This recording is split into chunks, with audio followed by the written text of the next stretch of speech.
I know so much depends on what the teams in front of you do, but how much have you narrowed down the candidates in your pool? Pretty good bit. We're having some exciting meetings and some good debates, and get kind of the heartbeat starting to go. We're getting close. I don't know what's going to happen ahead of us. I could probably take a guess, but you just never know.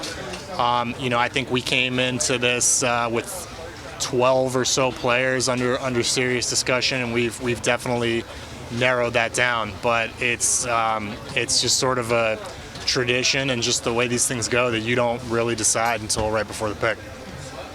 Mike, given what's at stake in this whole process years long, do these drafts, and you mentioned the heartbeat is up, is there a nervousness that comes with it that might be a little bit more than for some other clubs, given what's at stake?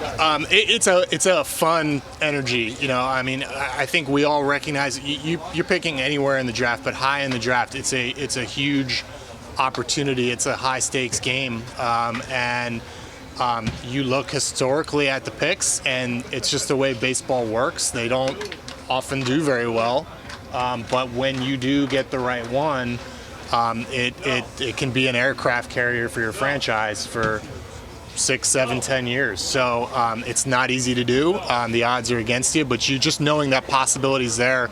When you talk about the players that have the kind of talent that these guys do when they're even being considered at the top of the draft, you sense the importance of it. No one has a crystal ball. All kinds of stuff happens.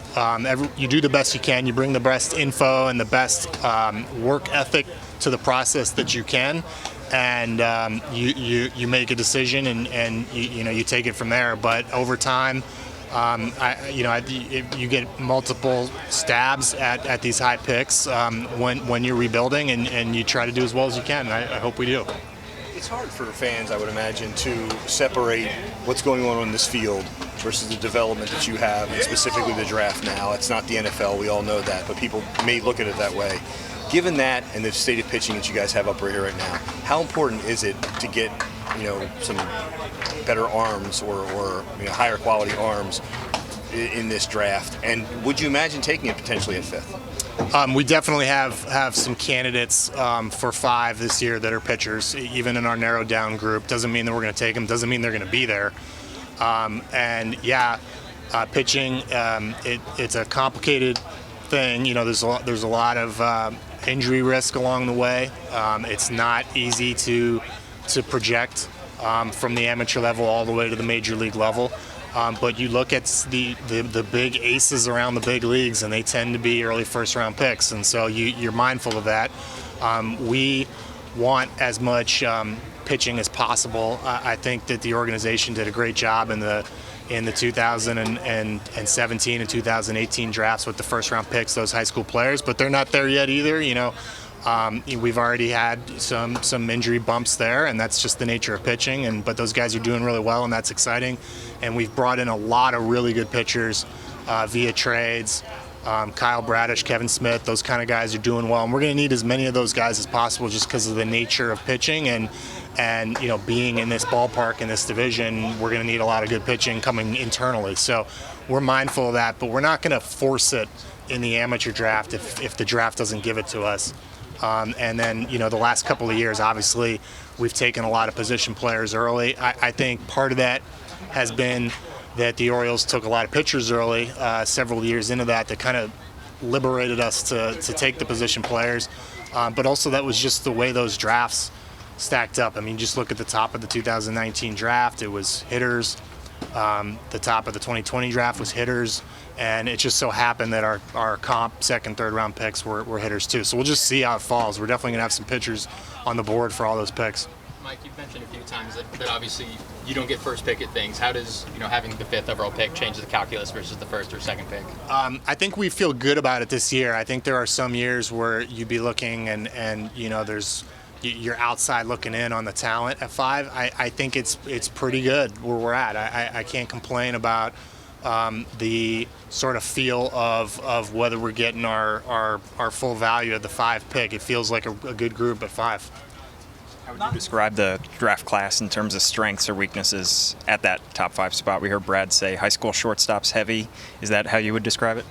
Yeah, there are four high school shortstops that we're still debating for the fifth pick. It's a talented group. There's pros and cons to all of them. There's risk rewards to all of them. But anytime you have four of them in the same draft class and they should all go in the top 10 picks, it's pretty rare.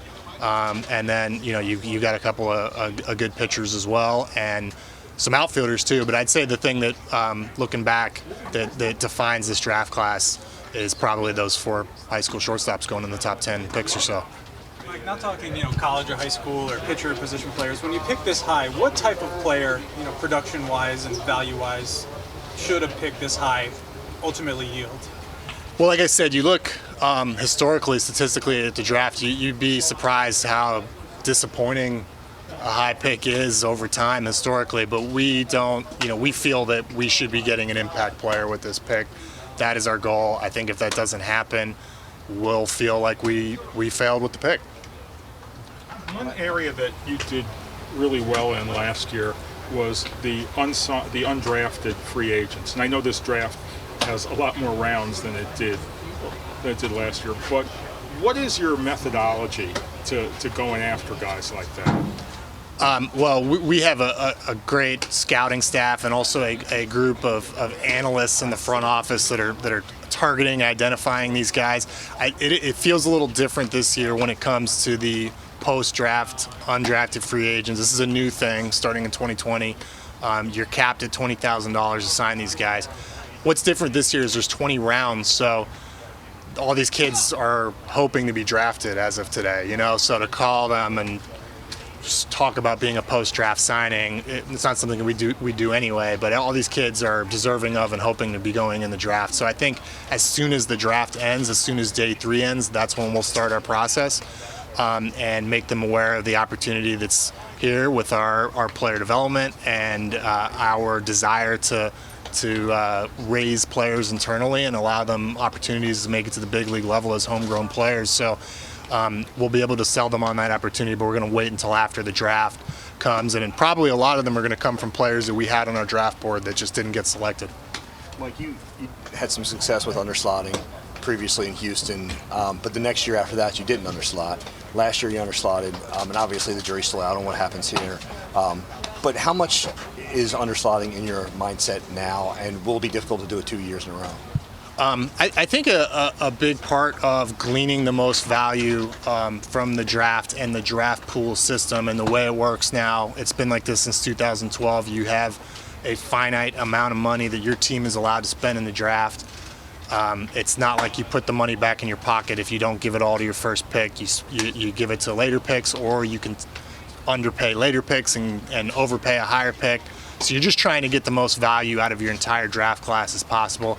I think a big part of being successful at that is being a little cagey about what our strategy is exactly in public, and keeping the agents and the industry on their toes. And we have demonstrated a history here and in Houston with, at times, pursuing that strategy, at times not. And I'm certainly not gonna. I don't know what we're gonna do right now, but even if I did, wouldn't be something we talk about. But obviously, it's something that we do when we feel that it makes sense for the pick, and that may or may not be the case this year.